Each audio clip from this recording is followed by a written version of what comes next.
Welcome to the deep dive. Today we're looking at, well, a really unique source actually. It's a message from the Arcturian Council, channeled via TEH, and it's called an Urgent July Update. Our mission for this deep dive is really to unpack this guidance. We want to pull out the key insights, the practical stuff, to help you navigate these energetic shifts they're talking about for July and, well, beyond. So get ready for some maybe eye-opening ideas and some real usable advice. Yeah, what's really fascinating here is the viewpoint, isn't it? It's this higher dimensional take on where humanity's heading right now and the specific energies affecting us in July. We'll dig into what that actually means for you personally and for, all of us together. Okay, right. Let's start with that core idea they lay out.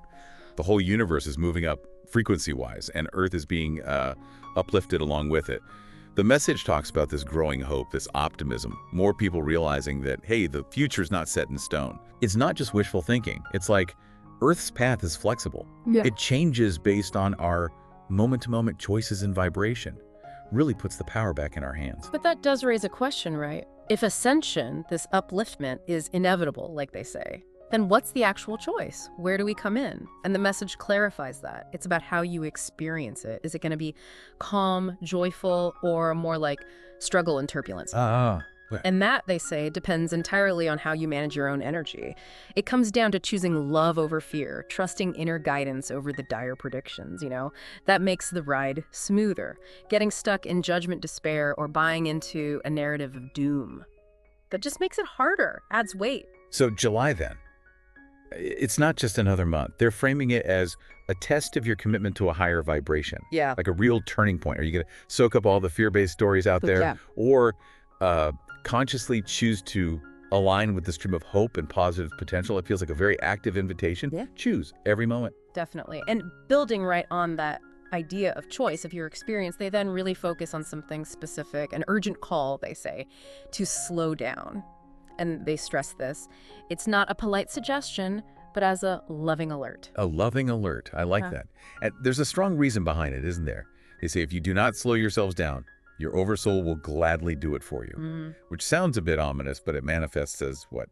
Fatigue, forced rest, maybe an unexpected illness or emotional release. It just stops you in your tracks. It's like a system override for your own good. Yeah, like a cosmic timeout. Exactly. And if you connect that to the bigger picture, the why, it's all about integration. Your energy field, your whole system needs time and space to integrate the higher frequencies flooding onto Earth right now. Okay, that makes sense. These frequencies are described as preparatory currents. They're building up towards something bigger, what they call the main energetic flash.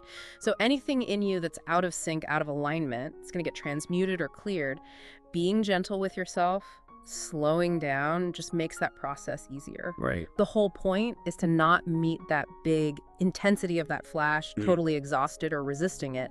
This slowing down is your preparation phase for this planetary ascension. Okay, preparation phase. Got it. And then they take it even deeper into the nature of reality itself, this idea that timelines are not fixed paths. Oh yeah, this part is fascinating. But rather vibrating possibilities existing within your own energy field.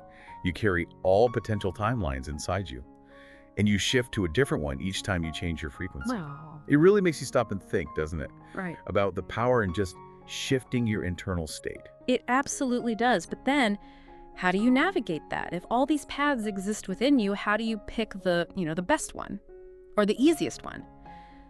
The message points to your intuition. That's your compass. It shows up as these gentle inner nudges or sudden impulses, and they really encourage acting on these intuitive promptings as soon as you feel them. Don't wait. Right. Act immediately. And there's a reason for that speed, too. If you get an idea, even a small one, call someone, change your driving route. Acting in the moment of inspiration, you lock in the new energy. It's like you're telling the universe, yep, I'm serious about this choice. And if you hesitate? If you hesitate, the fearful mind jumps in, starts questioning, rationalizing it away. Been there. Haven't we all?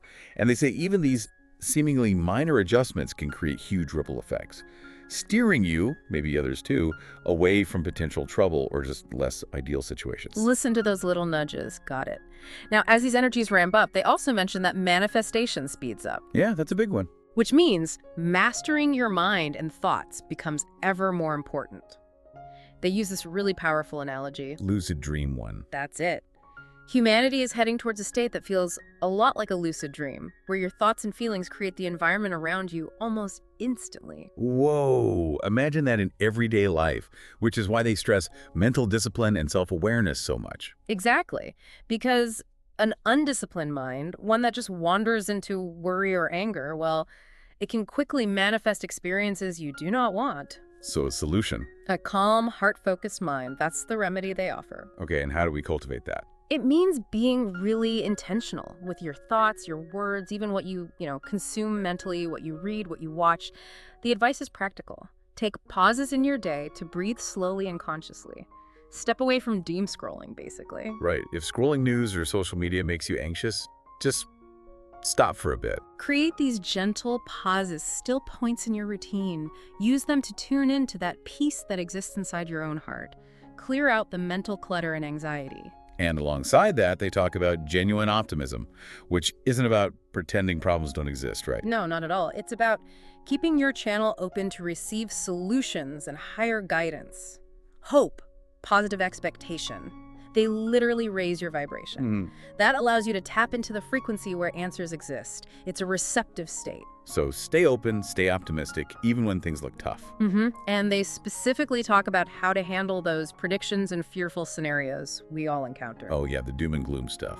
Media, sometimes people we know. Exactly. Forecasts of financial collapse, war, or environmental crisis. All that heavy stuff. The key message here is huge.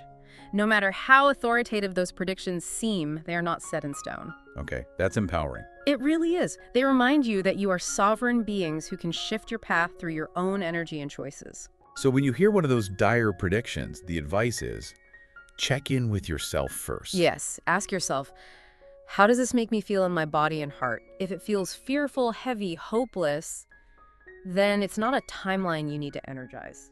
Don't feed it your focus. So you don't have to buy into it. Not at all. In fact, you can actively transform it in your own field. How? By envisioning the opposite. Abundance, cooperation, peace. Ah, so you use your own energy to counter it. Precisely. It's using your creator energy to vote for the reality you want to experience. You're broadcasting a new possibility into the collective field, and they remind us energy is contagious. Your positive vote matters. And this is where it gets really cosmic. They mention these alliances of benevolent extraterrestrials and higher dimensional collectives. Yeah, the Galactic Federation, Ascended Master Councils, angelic beings, all these groups. And they apparently gladly add their energy to magnify those positive timelines whenever they detect pockets of true heart-centered intention and high vibration. So your inner shift, choosing love or hope over fear, it actually sends out a signal, a ray of light, and the cosmos literally responds to it, amplifies it. Wow, that's quite a thought. It is. And all these lessons, they say, are training wheels. They're preparing you for this new way of living, creating your reality with pure thought and intention. Because as this photonic energy floods your planet, the lag time between your thoughts and the outcomes you experience, it's shrinking. Getting shorter and shorter. Yeah.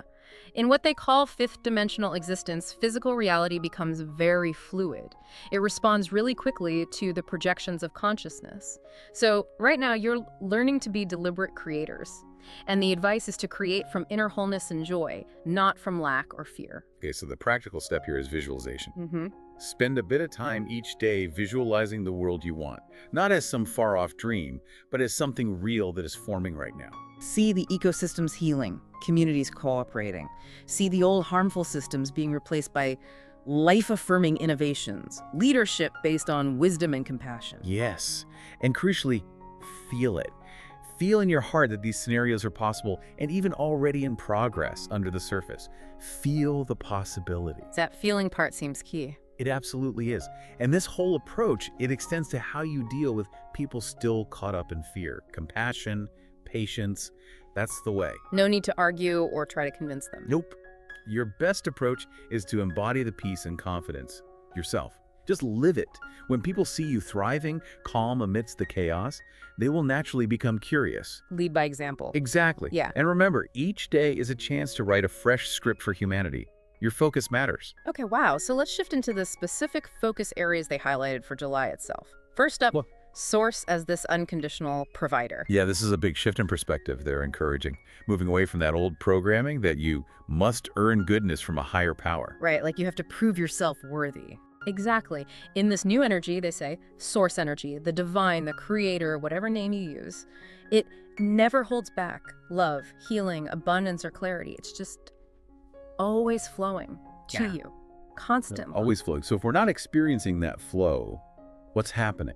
It's likely, they suggest, that we are not fully allowing it in. Maybe we're still stuck in that old belief that we have to bargain or prove ourselves. So we create the block ourselves with that old thinking. Precisely. So the invitation for July is to practice consciously shifting out of that old mindset.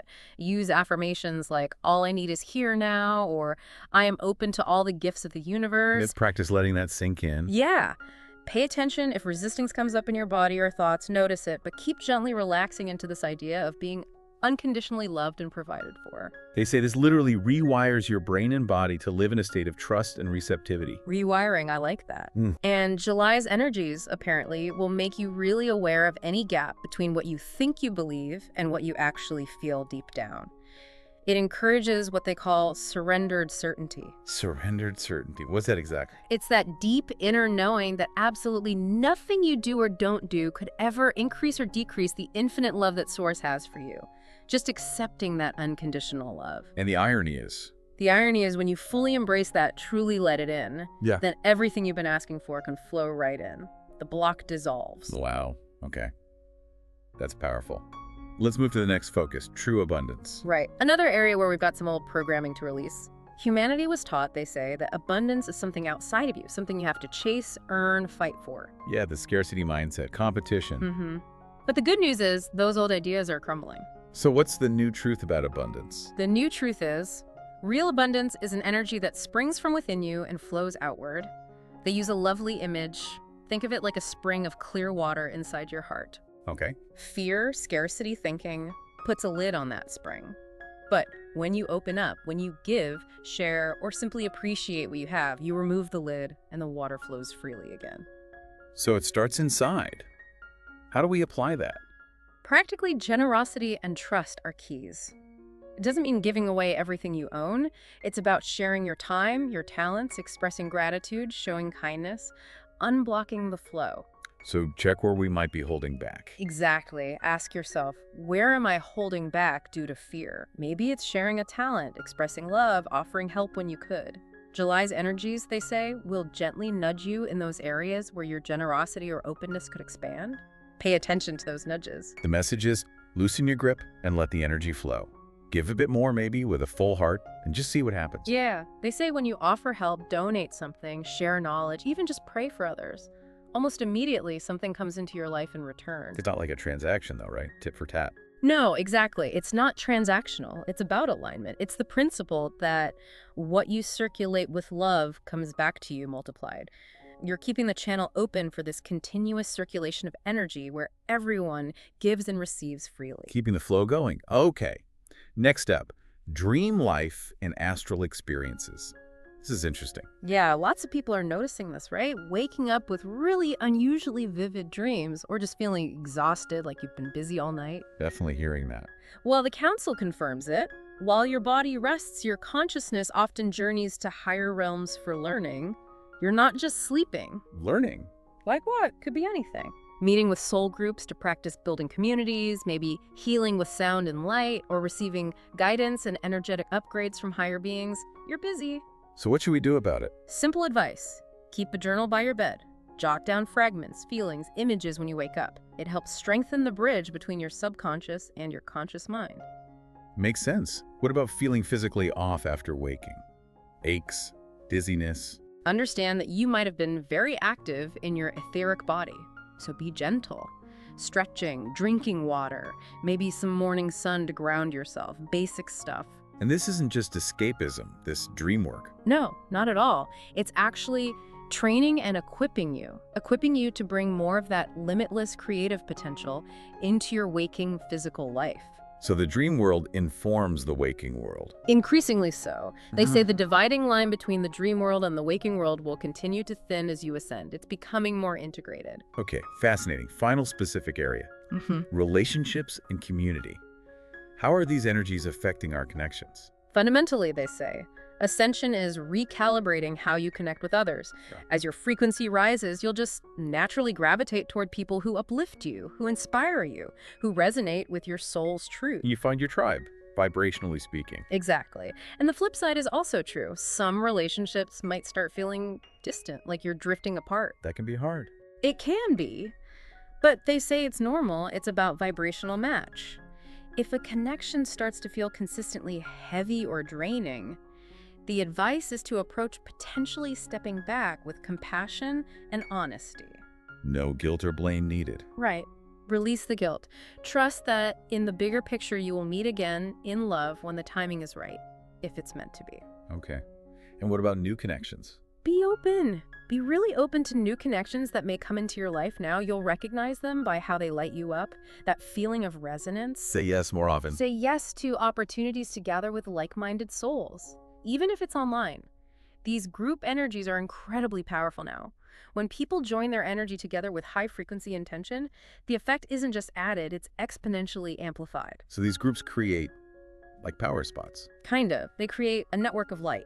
Nodes of positive energy across the planet, helping to ground and distribute all these incoming energies. So letting go of old ties that don't fit anymore and forming these new heart-aligned bonds, both are important. Both are crucial, yeah, because ultimately they remind us ascension is a team effort. Humanity is meant to wake up together as a unified collective. These soul group connections, these communities, they're the seeds of a new society built on love and mutual respect. Wow. Okay, that brings us sort of full circle. We covered so much. From that really urgent but loving call to just slow down to the pretty mind-blowing idea that our thoughts are literally shaping reality like we're in a lucid dream. Yeah, manifestation speeding up. And we explored how these old limiting ideas about, abundance or our relationship with Source or God, how they're dissolving and how even our relationships are shifting to support this collective rising. Yeah, and if you put it all together, connecting the dots, it's really clear that this July isn't just, another clip of the calendar page. It feels like a very potent preparation phase where every single choice you make, every little intuitive nudge you decide to follow, every time you consciously slow down. It all counts. It all counts, not just for your own journey, but it's actively contributing to co-creating what they call a benevolent new Earth. So thinking about all this, what really stands out most to you listening right now? How might choosing to consciously slow down today, maybe acting on one small intuitive hit, how could that ripple out in ways you can't even see yet? And maybe chew on this. If the council is right, if your thoughts are rapidly shaping your reality, what's the single most important, most powerful vision you can hold right now for your own life and for all of us? Something to really sit with.